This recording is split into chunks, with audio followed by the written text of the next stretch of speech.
This is another one of those quests that doesn't start like by if I click on him, it gives me the title of the quest. Sadly, so kind of had to tell him no twice, weirdly. But this is the quest in Ishgard, the very eastern part. What is this? Athenium Astrologicum. That's A Tom H E Nancy A E U Mary. Athenaeum Astrologicum. This is how you become an astrologian. I believe you have to be level 60, but we'll figure that out in a second. This man's name is Jeannequinard. That's how I'm pronouncing it. J-A Nancy E-Q-U-I Nancy A-R Delta. I think he's the receptionist, not the actual, we'll find out. Greetings and welcome to the Athenaeum Astrologicum. Perhaps you were drawn by fate to this place of learning, or perhaps you wish to know more of fate itself. Sure. Then you were wise to come hither, for in the stars are written the fates of every woman and man on Heidelin. It was there in the stars that I read a woman would call upon the Athenaeum this very day, a woman who would play an important role in my own life. But my apologies. Even the most skilled reader cannot scry a name from the heavens. Would you be so kind as to give me yours, so that I might know who is to be my newest protege? Give Jeannequinard your name and become his protege? Yes. Mercy. Well, I was not expecting that. But what is a name but an attempt by our begetters to wield power over the lives of their sons and daughters? Lives whose paths have already been foretold, in a sense, that is. My name is Jeannequinard de Durlander, and I am an astrologian for the Holy See. Remember that name, for it shall echo forevermore in the annals of Ishgardian history. Well, it will once I put it there. Once we put it there. Talk to him again. Stairway to the Heavens, level 50. Okay. I hate having to type around this mic. Stairway to the Heavens. Now, where to begin? I suppose I could consult my divining deck for an answer, but that would be too easy now, wouldn't it? Very well, at the beginning it is. Astrology, or the reading of the stars, is a branch of ethereological science which originated in distant Charlian. There have been astrologians in Ishgard for thousands of years, but it wasn't until 3 centuries ago when Audinel, A Delta AU Nancy EL, the younger, learned that the movement of the stars could also be used to foresee the movements of the Dravanian horde, that the field became popular. Since then, what was once a single science has bifurcated into 2 similar yet ultimately different schools of learning, the Charlian school of astrology and the Ishgardian school, the former placing a focus on tapping celestial ether and transforming it into beneficial magics, or astromancy, the latter specializing solely in determining the actions of our dragon enemies to the north. I am a student of the former, the only student of the former here in Ishgard, and have been actively seeking a partner with whom to conduct my research. Let us just say that my fellow astrologians here have been less than approving of my path, but that is simply because they are afraid of what they do not know. Once they do know of how Charlian astrology can benefit the sea and its soldiers, they will feel foolish for ever having doubted us. You will be joining me, will you not? Walking the path that has been laid out before you, instead of stubbornly denying your fate, postponing the inevitable? Talk to him again. I see you wasted no time making your decision. Like I always say, the stars are never wrong. Alas, even a lifetime of study and training cannot unlock all the secrets written in those stars. Myself, I have been a student of the astromantic art for more summers than I can count, and I still oft misread the signs shown to me in the skies, though my readings are far more accurate now than they were when I attended the Athenaeum in Charlian. Not the Charlian, mind you, the colony that once thrived in the Dravanian hinterlands. I can recall my time there like it was but yesterday. The first 6 moons, I was not even allowed to touch the deck of 60, let alone conduct a reading with the major arcana. Most of my time was spent in the scriptorium, transcribing old tomes on astrological fundamentals, such as the 6 elemental houses, divine duplicity, class triplicity, house modality and polarity, dignity versus detriment. I abhorred the task, and would tirelessly pester my instructors as to when I might actually be granted the opportunity to weave a spell or perform a reading. It wasn't until the end of the 6th moon that I realized all that transcribing had prepared me with the essentials I would need to do those very things.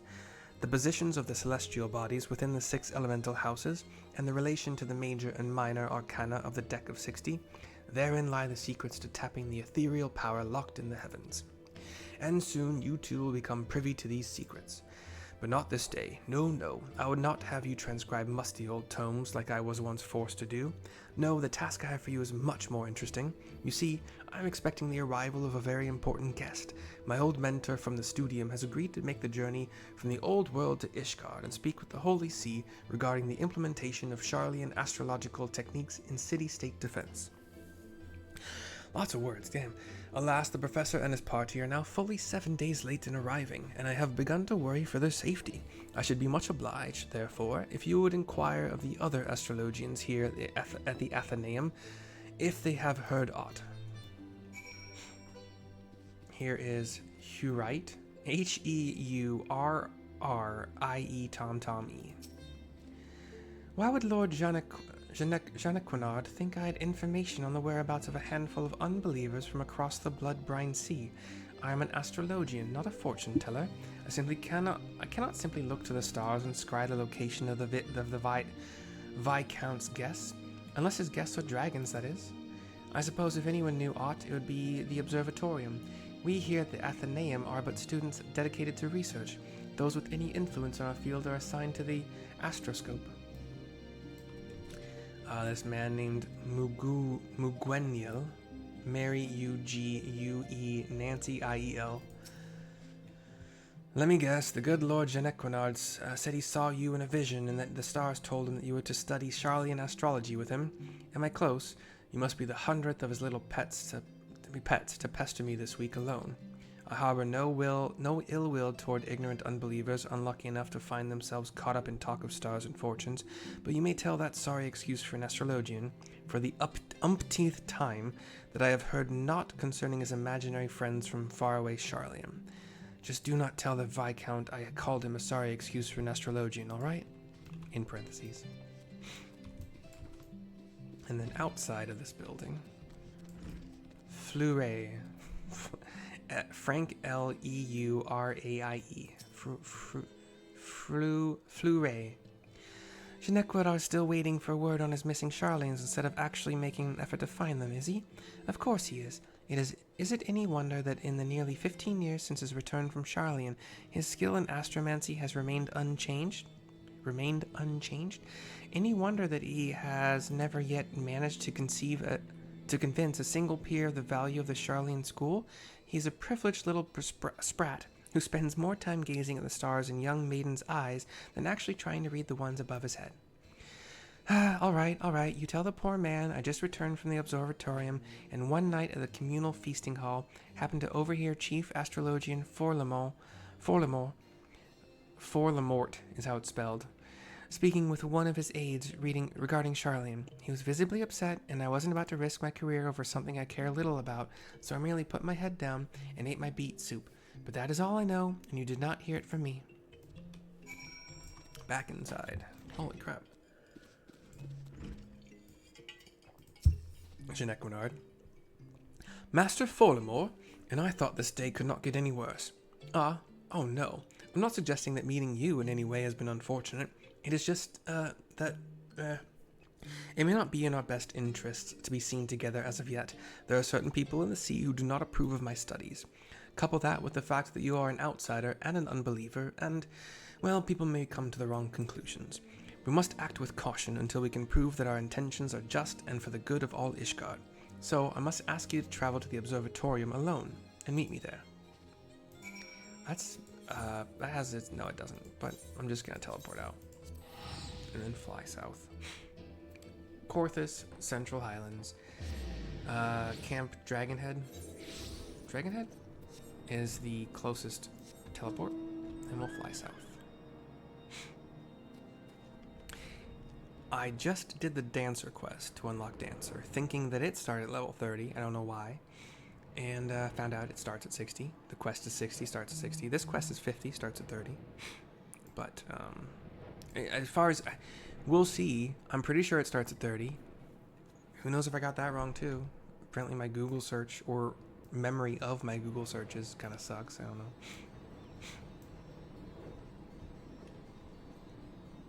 Actually go in the observatory. Can I go in? Actually, I have no idea if it's down or up. Start down, fly up. Did I pass it? No, not yet. All the way to the top of this observatorium. Genequinard is here. Forlamort as well. Dude, were there story quests that involve Forlamort? I don't remember if I came in here and flew all the way to the top at all. Cutscene. Ah, Mercy, allow me to apologize again for not accompanying you here. As for our business with the chief Astrologian, you may leave the talking to me. I'm gonna grab this. Maybe there's a better scene coming up, but I'm just gonna grab this. Thumbnail. Forlamort is wearing a yellow kind of dunce cap looking thing, like a tall pointy cap, kind of triangle pointy, or pyramid pointy, I guess. Kind of thin blue glasses, white beard, older Elizan man, but not like super old. Ah, Genequinard, I might have known it would be you. Who else would be so indecent as to drag an outsider into this holy place of observation? You have always had an unhealthy obsession with the foreign. 'Tis why you are as worthless to the Athenaeum now as you were when you returned from that heathen city a decade and a half since. But the stars, they can serve us in other ways than merely revealing what when the Horde will attack. Their powers can be tapped. The ether within can be used for... The ether should be left be. Has history taught you naught about the folly of the Nimians, the Amdapori, the Maki? He shakes his head no. Mine uncle, the Charlians have been wielding the astromancy for ages without disrupting ethereal balance. This power, combined with Ishgardian astrology, could be what is needed to turn the tide of this 1,000-year conflict. Moreover, I have reason to believe that our masters at the Vault agree, as they have given me their blessing to continue my research. I did not come to trade barbs with you, nuncle? Uncle with an N? Nuncle?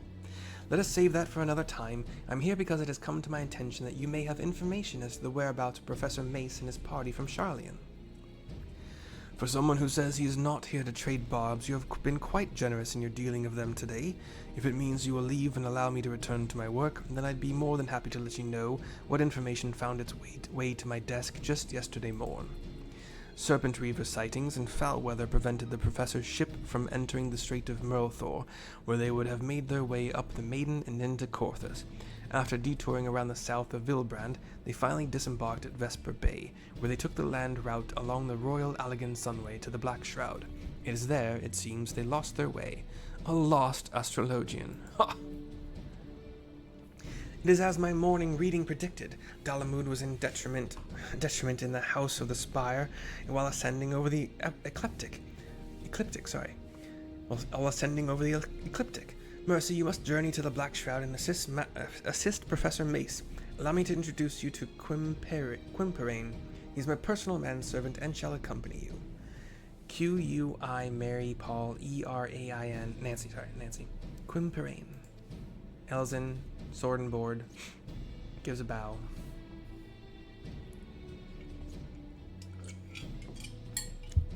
He is not one for conversation, but his sword arm is amongst the best in all the pillars. He should see you safe if any danger were to befall you, and something tells me danger lurks on the horizon. We nod to him. His nuncle gives a big shrug. It is quite a pleasure to serve you, milady. I shall make haste to Quarry Mill and await you there. Says Quimperane. I didn't see the name. Was it Quimperane? I don't know. No. Who knows? What scene did I grab? I like it. It's fine. I'll keep that for now. Quarry Mill only costs $2.79 from here. That's interesting. And it's not reduced rates right now.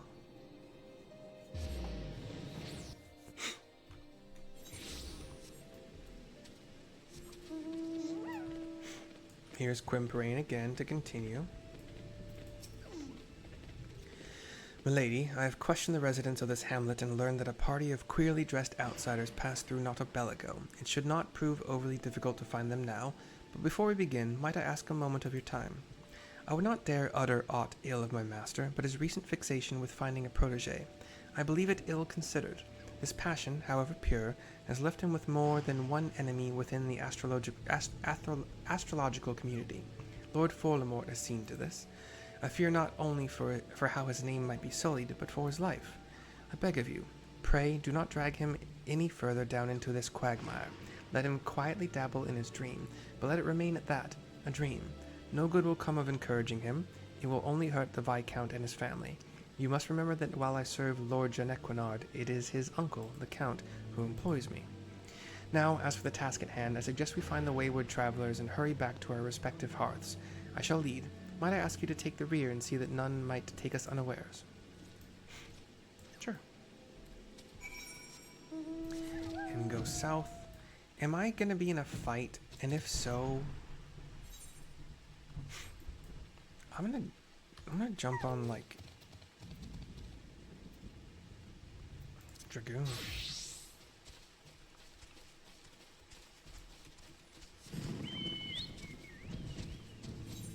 Here is Quimperane with a young Astrologian, and across from these two, oh, there's another guy who's wounded, a lancer.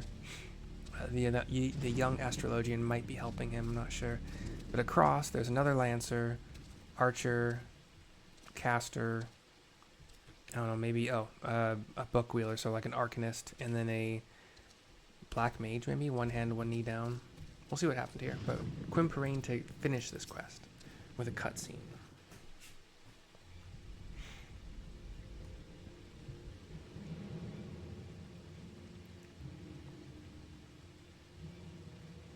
It's a standoff. I come up with my full Dragoon level 100 gear. Oh, I forgot that my freaking lance had this lightning effect too. That's beautiful. These are the Charlians we seek, and it appears they have found themselves some trouble. The Astrologian lady. Unhand my grandfather, says Mace's granddaughter. Human, female, purple hair. Ah, feisty. We'll fetch a fine price for that one from the pleasure barge captains, says the bandit leader, female, Rogadin, bandit mask and otherwise regular clothing, the grandfather has a crystal in his hand that is glowing. As of my presence, he looks at me. The soul has spoken. He looks around a little bit. He isn't currently carefully being watched. He tosses the crystal away from himself where it shines on the ground. Nobody has noticed. Well, none of the bandits have noticed. Grab the old man. These wizard types carry on them all manner of begemmed baubles and golden trinkets. The male archer and conjurer nod to her. Up, or I'll toss you to the snakes, says the archer. Lifts him bodily. You want to see the old man again? You leave us the girl. Try anything, and he's dead.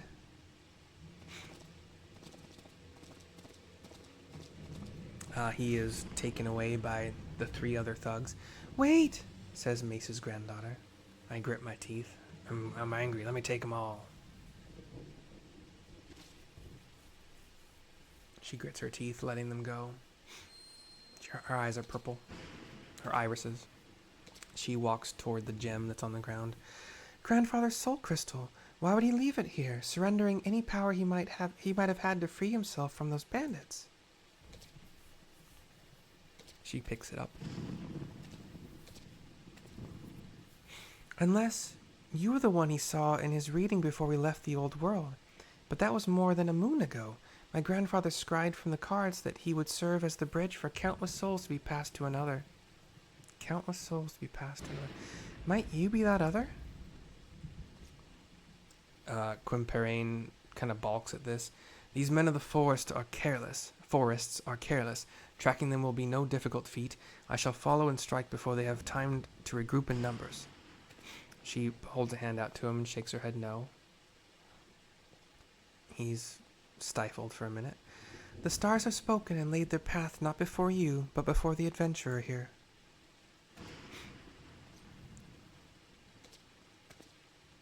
She holds out the crystal, and I take it. And it's orange and glows in my hand. She crosses her arms, looking at me. You must take the soul of the Astrologian and place it near your heart. Listen to the tales of those who walked before you, and know their journeys as you do your own. She got a nice black dress. It's really cool. Some baubles at her hips. As for the tools you require and the knowledge needed to wield them, I, Laviva, shall see to those matters. L-E, Victor E, Victor A. Laviva, Laviva. Laviva. You saw there was no fear in my grandfather's eyes when the bandits took him. This is because he has seen you come to his rescue. Our lives were written in the stars long before we trod upon this land. It is not by chance that you stand here today with the soul of the Astrologian in your hand. It is fate. This is long. But I nod to her. Cutscene fades to black. 23. I thought I was gonna fight. I'm getting the. Ooh. I'm gonna grab. It's level 50. So I'm gonna grab the. Probably ninja. I can't do it on. Yeah, I'll just do it on ninja. I'm leveling ninja to get up to 80 so I can unlock Viper and do them together. Skip cutscene. 23,400 experience points. Soul of the Astrologian. Star Globe at level 30. Awesome. So level 30 Astrologian main hand. Only hand. They don't have offhands. Velveteen Cowl level 27. I might actually have to use that because I don't have any. Cannot equip gear to head. And then Velveteen Tights level 27 also. I don't think I have caster gear this low. I'll have to check. Astrologian unlocked. I'll have to check my glamour dresser, see if there's anything in there.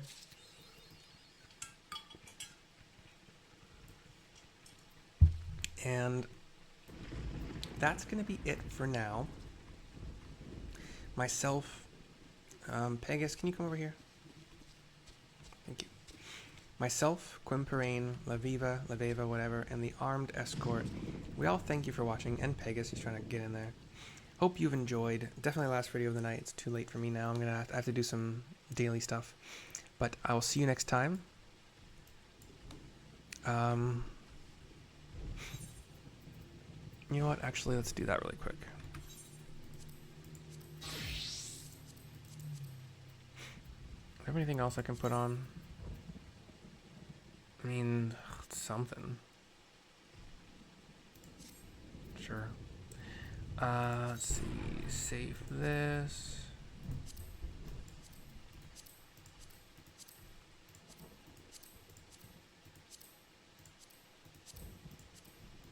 I could just change the number. I don't know if it swaps numbers or moves the rest of them down. Okay. Using the actions Astral Draw or Umbral Draw, we'll replace Play 1, Play 2, and Play 3 with a respective Arcanum, which will be represented in the Arcana God. That sounds different than I remember. But, my memory isn't perfect. I've played this before on my Rogadin. That's damage. We'll see if I usually keep I've been doing mouse button for damage, and then if I have a dot, yeah. Damn. I have been kind of doing it as my, we'll see, thumb button. I'm going to keep these over here for now. Probably play 1, 2, and 3. This is different. I don't remember that at all.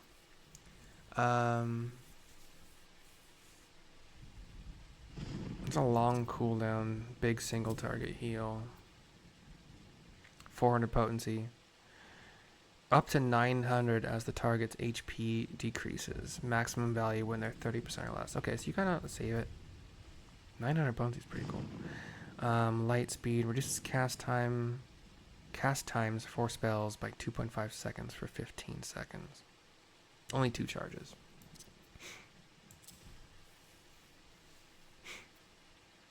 We'll see. Repose, barely ever use that. H is AoE heal. Asuna. It'll be shift middle button. Not a lot. Wait, where's Astral Draw? Oh, there we go. Oh, okay, this is my big heal. 700 potency, but it's also obviously costly. And then essential. Okay, that's fine. I like this. Astral Draw, and I can do the alt. I can do 1, 2, and 3 for now. We'll see if I keep them there. So.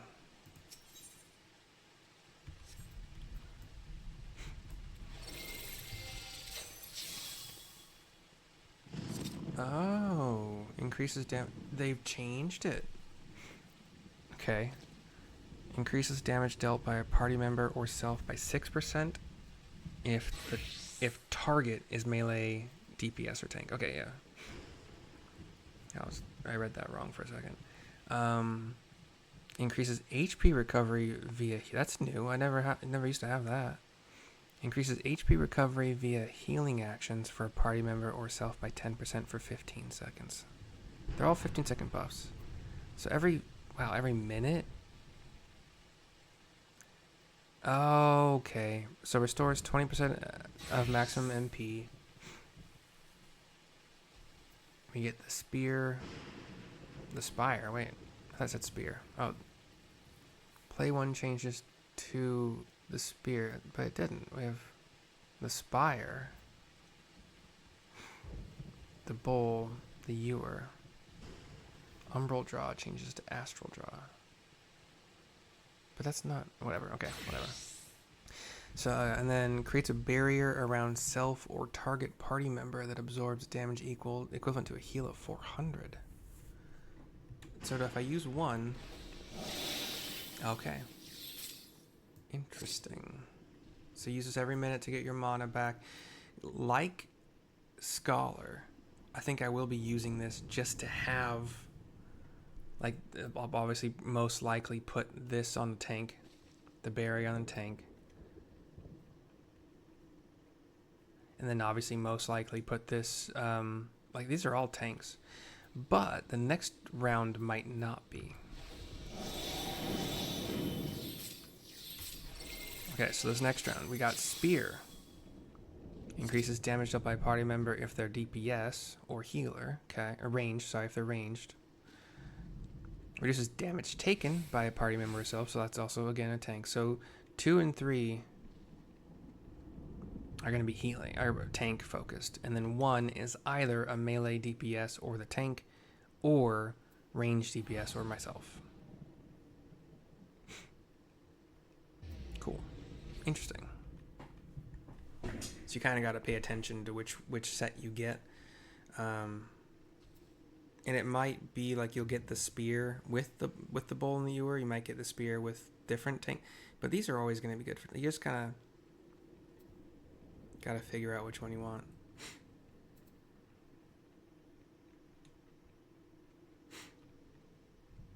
Let's see if it's the same. No, it's always... Okay, so it's always you get these 3 together and you get the other 3 together. Cool. Interesting. All right. So now, for sure... Can I turn a little bit? Yeah. Laviva, myself, her escort, Quimperane, and Pegasus, and wind up Zoe. We all thank you for watching. Hope you've enjoyed. We'll see you next time for whatever of mine you watch next. Bye-bye for now. I'll probably do this follow-up Astrologian quest tomorrow. It is Thanksgiving, so... But, like, yeah, I'll be home for that. Yeah, anyway. Bye-bye.